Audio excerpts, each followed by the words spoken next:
Assalamu alaikum tuğanlar, kandayсыздар? Амансыздарбы? Сіздерге бір жақсы қызық нәрсе айтып берейін бе? Таксистер түсінеді да. Короче, бүгін ертемен таңамал жұмысқа шықтым. Қиын болып. Ертемен бір іштейінші деп. 6-да шықтым. Анан 2-лен таштадым.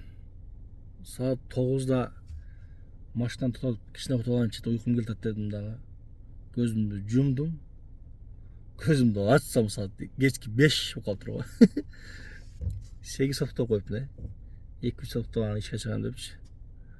Hoş oldu onlar. Bol жақсы нәрсе.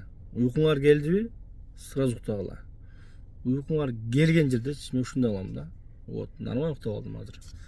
Ошону кыйын болуп эле уктап чыга бербеппин дедим да. Ошого уктап иштегиле туугандар. Машинада негизи уйку ширин болот да. Уйку ширин болот. Ошол туугандар. Турсам аялым чалып кыжалып кетип турбай куймай. Ошол туугандар. Айтайын деген максат, уйкуңар келди, сразу уктагыла. Ошондой. Ошол уйкудан болот да авария баардыгы. Вот азыр бодур уйку алдым. 8 саат уктадым.